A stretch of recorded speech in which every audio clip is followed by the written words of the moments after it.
इसका क्या करें? आप में से कई लोगों के एकदम कान खड़े हो गए होंगे कि अब आया है सबसे मुश्किल वाला। देखिए, मैथ्स को लेकर 3 अप्रोचेज हैं। एक है जिनको कुछ नहीं आता,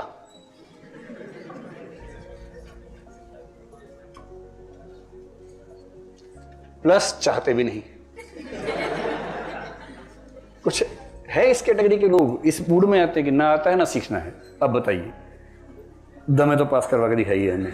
तो वो इस भाव से आते हैं कि अगर आप में दम है तो पास करवा दीजिए हमें, वरना हम तो सोच के आए हैं।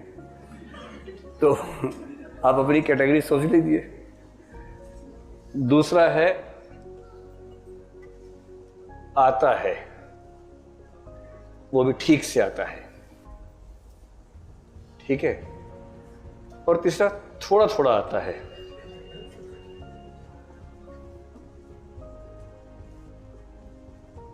प्लस सीखना चाहते हैं।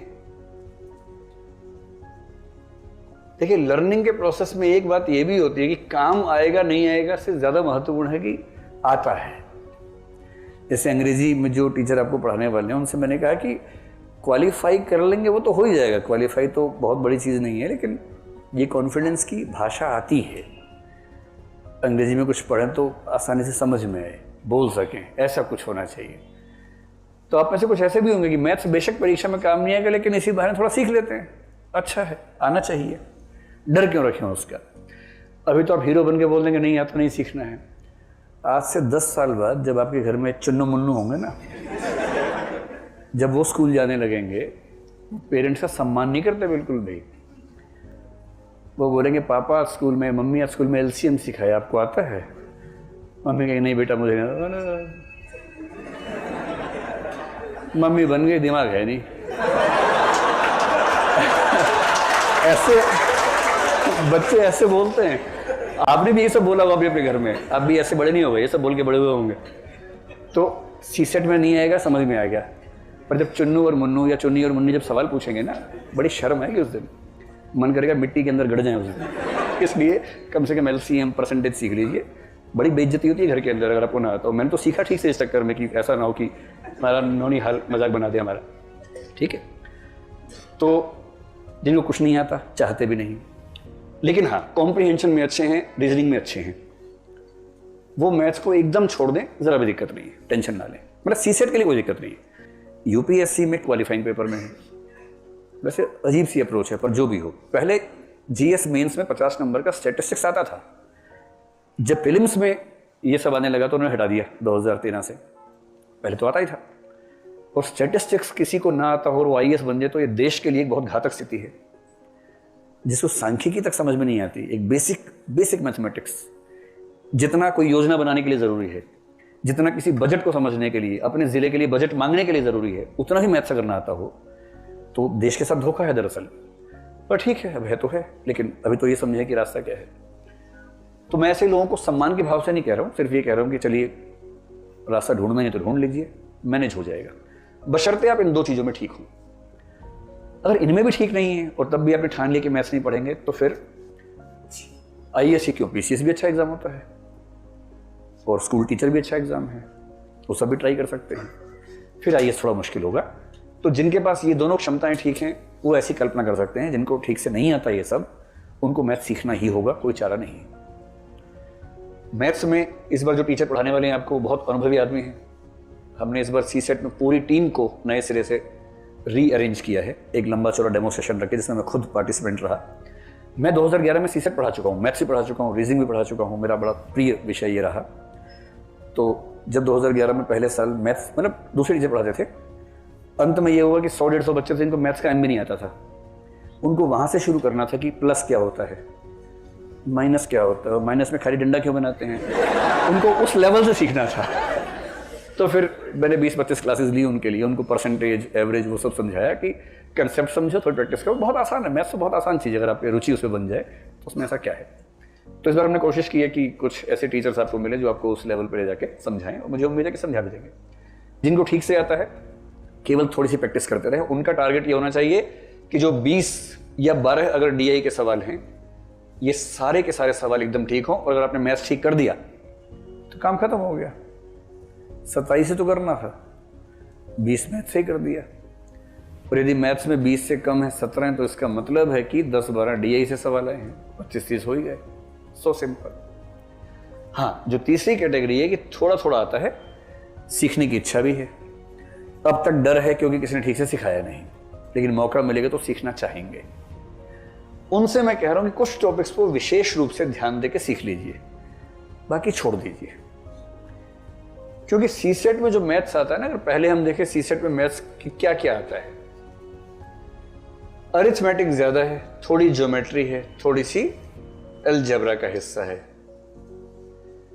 और बच्चे आमतौर पर डरना शुरू करते हैं अलजेब्रा आते ही। जैसे एक्स आ जाता है ना, ये एक्स फैक्टर जो है ये बड़ा खतरनाक फैक्टर है मैथ्स में। अच्छा, मजे की बात है कि एक्स जरूरी नहीं है, आप उसको ए भी कर सकते हैं, टी भी कर सकते हैं, एल भी कर, पर वो एक्स का नियम परंपरा चल पड़ी है।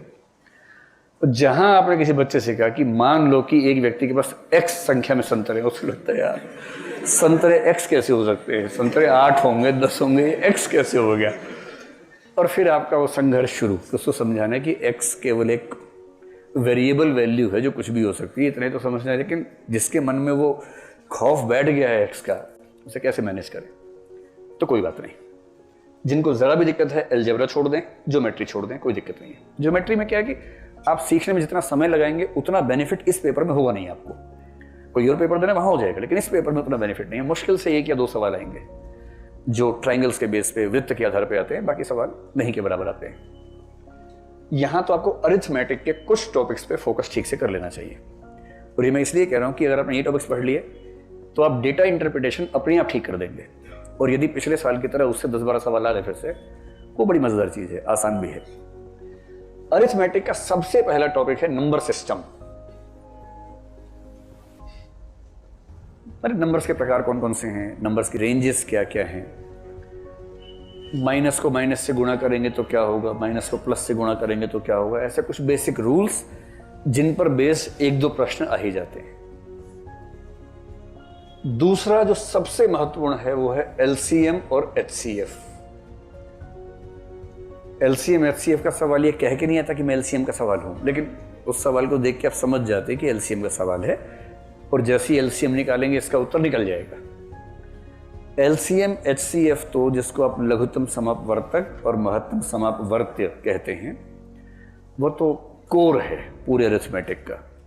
और इतना आसान है कि आधा घंटा लगा देंगे तो ये ऐसा कंठस्थ हो जाएगा आपको जीवन भर के लिए, भूलेंगे नहीं इसको आप। एक बेसिक अंडरस्टैंडिंग कि एलसीएम होता क्यों है, एचसीएफ क्यों निकालते हैं, और वहां से लिंक करके कुछ प्रश्न जिसमें एलसीएम से समाधान निकलता हुआ दिखे तो होगा। जैसे ही आपने ये दोनों चीजें कर ली, उसके बाद तीसरी चीज आएगी परसेंटेज।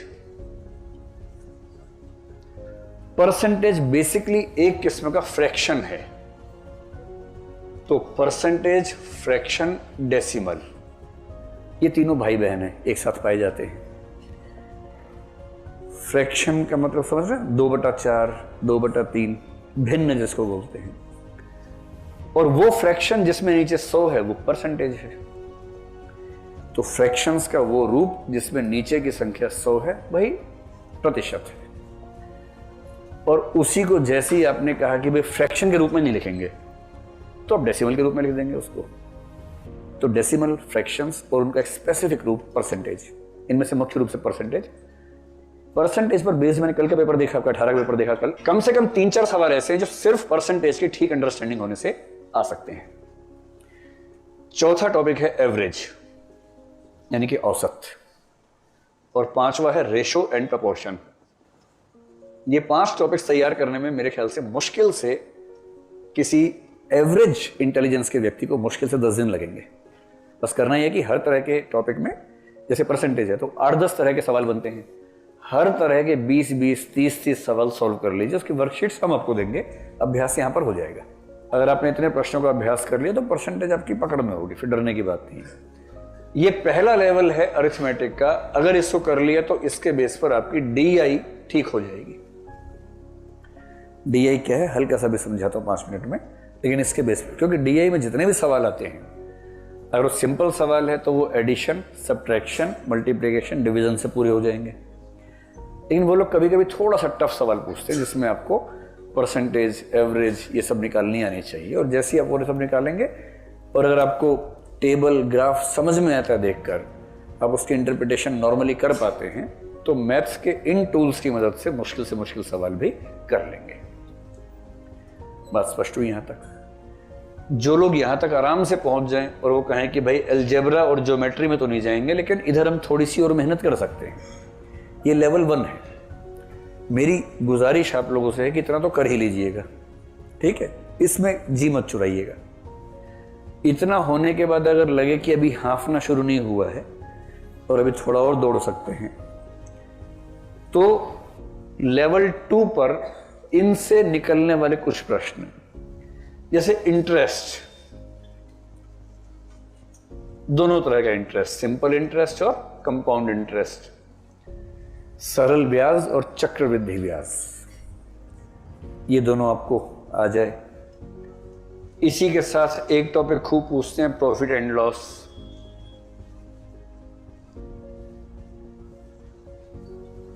आमतौर पे क्या होता है, प्रॉफिट एंड लॉस में परसेंटेज ऑफ लॉस पूछते हैं, तो परसेंटेज पहले आना चाहिए, तभी आप प्रॉफिट एंड लॉस के सवाल कर पाएंगे। इसलिए पहले लेवल पे परसेंटेज ठीक से कर लीजिए, फिर प्रॉफिट एंड लॉस पर आ जाइए। एक है वर्क एंड टाइम।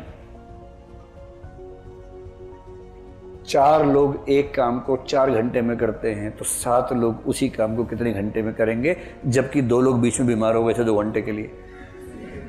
अब लगाते रहिए दिमाग, कितने में करेंगे। फिर ये नहीं लगाने कि साथ है तो बातें भी तो करेंगे, फिर ये टाइम तो ज्यादा लग जाएगा। ऐसे नहीं है, मैथ्स है, मैथ्स से मनोविज्ञान अप्लाई नहीं करना है, सीधे गुणा भाग करके निष्कर्ष निकाल लेना है। वर्क एंड टाइम के अलावा एक अंतिम है स्पीड एंड डिस्टेंस।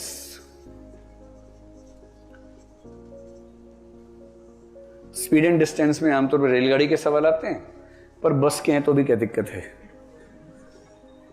ट्रेन वाले में एक फैक्टर थोड़ा बढ़ जाता है कि ट्रेन की लंबाई अपने आप फैक्टर बन जाती है, बाकी तो बराबर ही है। कि एक नाव 40 किलोमीटर प्रति घंटा की दर से चल रही है, उसके नीचे जो पानी है, पानी रिवर्स साइड में 20 किलोमीटर प्रति घंटा की दर से दौड़ रहा है।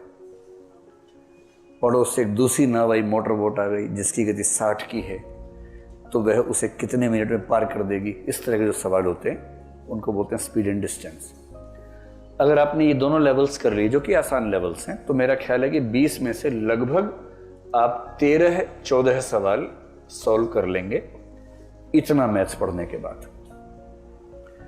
उसके बाद मैथ्स है तो उसको दूर से दंडवत प्रणाम कर दीजिए कि बस इससे ज्यादा एहसान तुम पर हम नहीं कर पाएंगे भाई। हे मैथ्स, अब तुम अपनी प्रॉब्लम्स खुद ही सॉल्व करो, बाकी हम इतना ही कर सकते थे। क्योंकि इसके बाद प्रोबेबिलिटी फिर थोड़ा डीप जाने लगेंगे।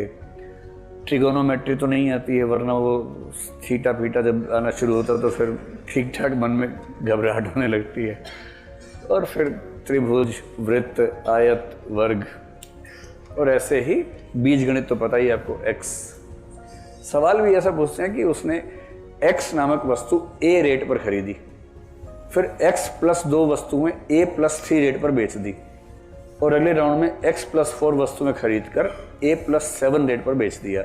उसका कुल परसेंटेज प्रॉफिट क्या है? तो बच्चा सोच रहा है कि x है कौन, पहले ये तो बताओ यार, उसके बाद तो सब बताना शुरू करें। लेकिन अलजेब्रा जिनको आता है उनके लिए इतनी सूचनाएं पर्याप्त हैं, वो इसी सूचना के आधार पर मतलब उत्तर भी वो x और a की टर्म्स में देंगे, लेकिन उसका उत्तर देने के लिए इतनी जानकारी उनके लिए काफ़ी होती है।